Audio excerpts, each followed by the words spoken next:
Esta es la historia de un buque fantasma. Sus restos yacen a tan solo 6 metros bajo el mar, profundamente enterrados en un lecho de arenas movedizas denominado el Bajo de la Media Luna. En Cayo Hueso, la población más próxima, los lugareños lo conocen como el buque fantasma de las arenas movedizas. Algunos pescadores de langostas relatan en las tabernas de Land's End antiguas leyendas acerca de los restos del viejo transatlántico español, del oro que supuestamente transportaba y que fue saqueado por un grupo de pescadores griegos de esponjas, de cómo en las noches de temporal, si uno tenía la mala suerte de ser sorprendido por el vendaval en las cercanías del Bajo, aún era posible oír las desesperadas llamadas de auxilio que emitía el silbato de vapor del buque, o ver cómo una fantasmagórica y gigantesca forma negra luchaba contra el oleaje intentando cruzar el rompeolas. El auténtico nombre del barco era Valvanera, el transatlántico que solo a 7 años del desastre del Titanic fue protagonista de una aterradora noticia, en este caso, sin sobrevivientes. Esta es su historia. El Valvanera, el Titanic de la emigración canaria. El Valvanera no fue un transatlántico de lujo que transportase millonarios y celebridades, o de un buque de guerra que representase de forma oficial al Estado español en sus navegaciones. Se trataba de un vapor mixto de carga y pasaje, un transatlántico dedicado principalmente al transporte de emigrantes entre España y las Antillas, especialmente a la isla de Cuba. El Valvanera fue construido en 1906 y entregado a sus propietarios ese mismo año. Muchos dijeron, y aún se afirma, que desde el principio de su vida marinera fue un barco con mala suerte. Se dice que era el barco favorito de la familia Pinillos. Por esta razón fue bautizado con el nombre de Valvanera, en honor a la Virgen del mismo nombre que se venera en La Rioja, a la cual los Pinillos profesaban gran devoción. Sin embargo, siendo el nombre de la Virgen y del monasterio Valvanera, en ambos casos escrito con la letra V en las dos ocasiones, el buque fue bautizado como Valvanera, escrito con la letra B en la segunda ocasión, bien por despiste del escribiente de turno o de sus constructores. Lo cierto es que así lo lanzó al mar la empresa Pinillos, Izquierdo y compañía. Esta embarcación tenía casi 122 metros de eslora o largo, desde la proa hasta la popa, y podía transportar a unos 1.200 pasajeros distribuidos en 4 clases: primera, segunda, tercera y emigrante. El Valvanera inició su vida marinera en una línea regular a los puertos de Santiago de Cuba y La Habana, partiendo desde Barcelona y con escalas intermedias en Málaga, Cádiz, Puertos de Canarias y Puerto Rico, rindiendo viaje en Galveston y Nueva Orleans en la costa sur de los Estados Unidos. Se mantuvo así durante 8 años, con ligeras variaciones en la línea hasta que estalló la Primera Guerra Mundial, durante la que fue adscrito a la línea de América Central. La guerra benefició de manera notable a los navieros españoles.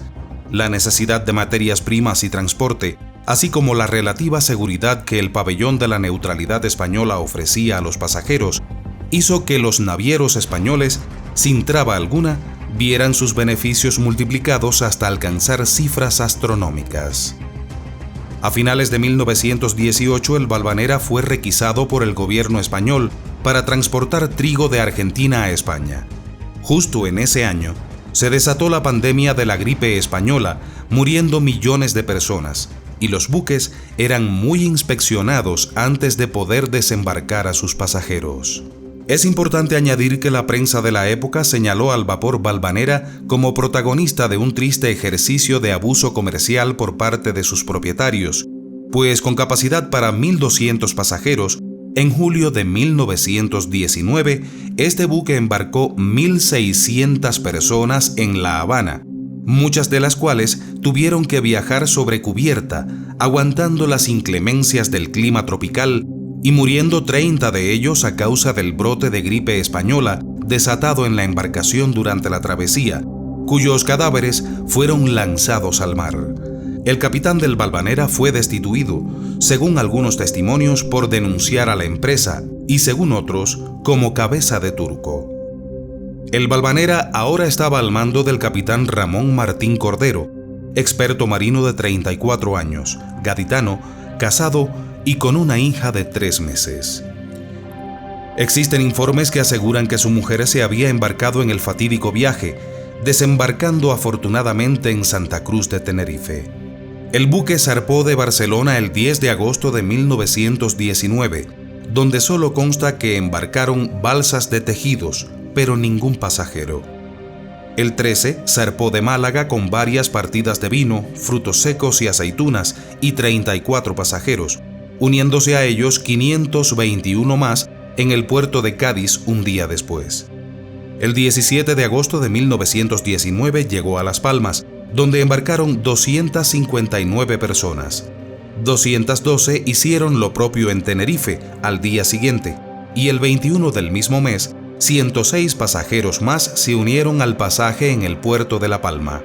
La escala de este buque de pasajeros de Pinillos e Izquierdo había sido avisada a través del periódico tinerfeño La Prensa el 24 de junio de 1919 con la siguiente publicidad: el moderno y rápido vapor de 2 hélices y 8.000 toneladas Valvanera pasará por este puerto con destino a los de Santiago de Cuba y Habana en la primera quincena de julio próximo, admitiendo pasajeros y carga, debiendo dirigirse las solicitudes de hueco con la oportunidad debida a la gente de la compañía en esta plaza. Cuando salió de este último puerto con destino a San Juan de Puerto Rico, Santiago de Cuba, La Habana, Galveston y Nueva Orleans, había a bordo 1.142 pasajeros y 88 tripulantes.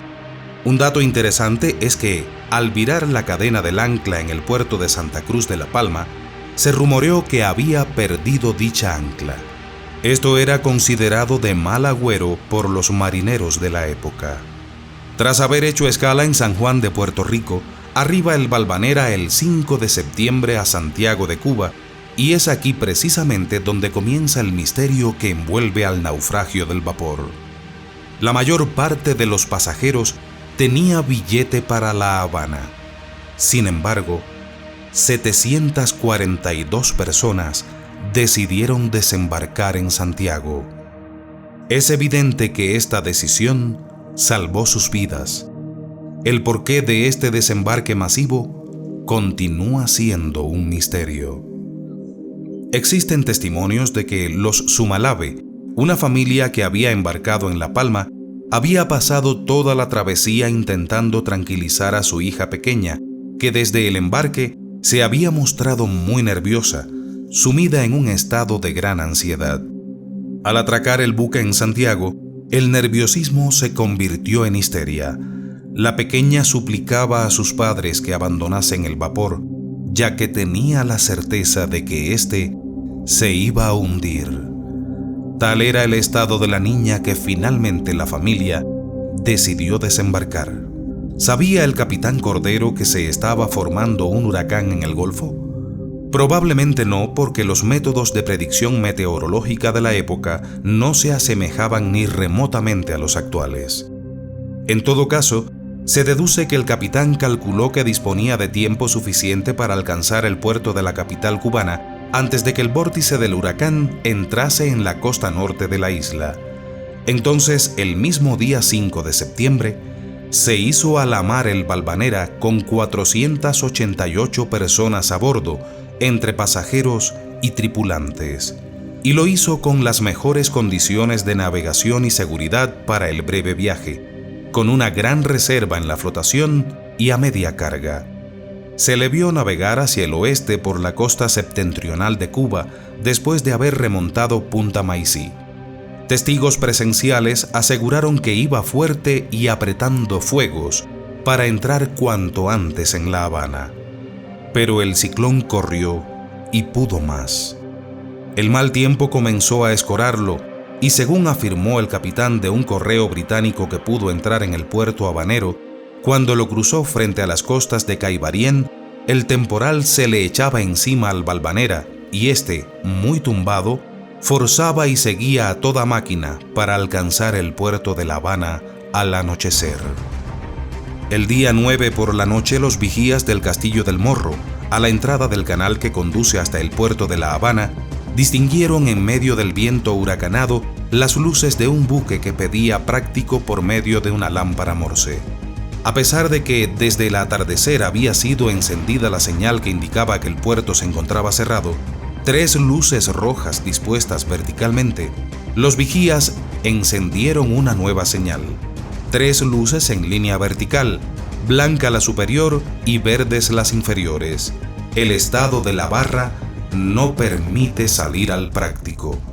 Probablemente la última señal que hubieran deseado ver aquella noche desde el buque. Lacónicamente, el capitán del desconocido vapor indicó por señales que intentarían capear el temporal en alta mar. Lenta e imponentemente, el buque fue virando, enrumbando hacia el norte entre las gigantescas olas que se estrellaban contra los acantilados. En pocos minutos, sus luces se perdieron entre la lluvia y la furia del mar. Se supone que dicho buque era el Valvanera. Una semana después de haber sido avistado, se propagó por todo el Caribe la noticia: el Valvanera había desaparecido. Desde la Gran Inagua hasta Cabo San Antonio, desde La Habana a Cabo Sable, se inició una búsqueda frenética del vapor y de las casi 500 personas que en él viajaban. La Marina de Guerra cubana se movilizó desde los primeros momentos en busca del Valvanera, o en su caso, de los supervivientes o restos que permitiesen llegar a una conclusión definitiva. Pese a todos los esfuerzos, los resultados fueron negativos. Los cañoneros Cuba y Patria se hicieron a la mar cuando amainó el temporal y, en unión de un destructor de la Marina de Guerra de Estados Unidos, realizaron las primeras misiones de rastreo. El día 19, un cazasubmarinos estadounidense pone rumbo al Bajo de Rebeca. A unas 5 millas al este de dicho bajo se encuentra una zona denominada el Bajo de la Media Luna. El comandante vislumbra algo que sobresale del agua en el límite occidental del bajo. Inmediatamente enfoca sus prismáticos y lo que ve le deja atónito. Del agua sobresale el palo trinquete de un vapor y 2 pescantes de botes salvavidas. Tras casi 10 días de búsqueda, el Valvanera había sido encontrado.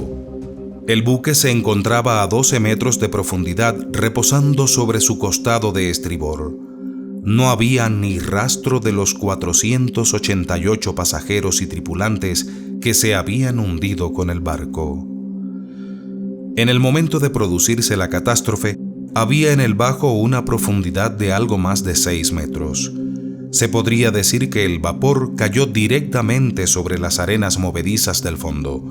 La velocidad que el buque llevaba, el fuerte golpe sobre el fondo y el movimiento de giro lo hundieron profundamente en las arenas movedizas. Las toneladas de agua que caían sobre el buque y la succión de las arenas lo fueron inclinando y sepultando más y más.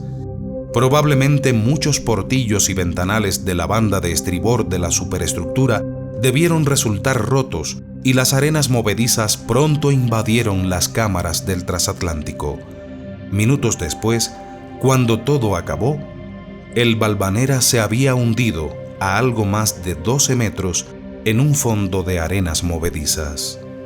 Tras la inspección de los restos, se hace un informe cuyo resumen es telegrafiado por el comandante del 7º Distrito Naval al Departamento de Marina de Washington. El texto del estremecedor mensaje es el siguiente: el pecio en el Bajo de la Media Luna, situado a 6,4 millas al 94 verdadero del Bajo de Rebeca, ha sido identificado en este día sin ningún género de dudas como el vapor español Valvanera de la Compañía Pinillos. El casco está bajo el agua con el extremo de babor de la cubierta de botes sobre la superficie del agua. Los pescantes indican que no se hizo ningún esfuerzo para arriar los botes salvavidas. El pecio está orientado hacia el oeste a una profundidad de 3 a 4 brazas. Excepto una cabeza, no han sido vistos restos humanos o restos flotando del naufragio durante los días que los cazasubmarinos han pasado cerca de la zona. A partir de aquí, todo queda envuelto en un impenetrable misterio. Nunca sabremos a ciencia cierta lo que sucedió. Existen incluso dudas en cuanto a si fue el Valvanera el buque avistado desde La Habana. En los últimos días de octubre de 1919, año del naufragio, llegó a Cádiz Álvaro Trigo, el representante de Pinillos, Izquierdo y compañía en San Juan de Puerto Rico, quien confirmó que el casco del Valvanera se encontraba efectivamente en el bajo de la Media Luna, en las proximidades de la isla de Tortuga. Según sus palabras, el Valvanera tenía el casco desgarrado por estribor y con un enorme boquete en la proa. Cerca del liner español se encontraban los restos de un velero americano que, asimismo con la proa destrozada, se presumía que habría colisionado con el Valvanera durante el ciclón. ¿Era cierta esta versión? Se trataba, por supuesto, de una de las muchas que circularon durante aquellos días. Pinillos, Izquierdo y compañía informó en diciembre de 1919 que estaba negociando con una empresa de salvamento establecida en Jamaica la realización de estudios para el reflotamiento del Valvanera y, en caso de resultar imposible, rescatar al menos los cadáveres que se encontraban en su interior para su traslado a La Habana y darles sepultura. Sin embargo, no se alcanzó un acuerdo, como tampoco con otras empresas especializadas de Estados Unidos, y por último, se estableció contacto con la Compañía Cubana de Salvamentos. Por entonces, la Compañía Pinillos declaraba que no le interesaba el reflotamiento del barco y sí la recuperación de los cadáveres de los pasajeros y de los tripulantes.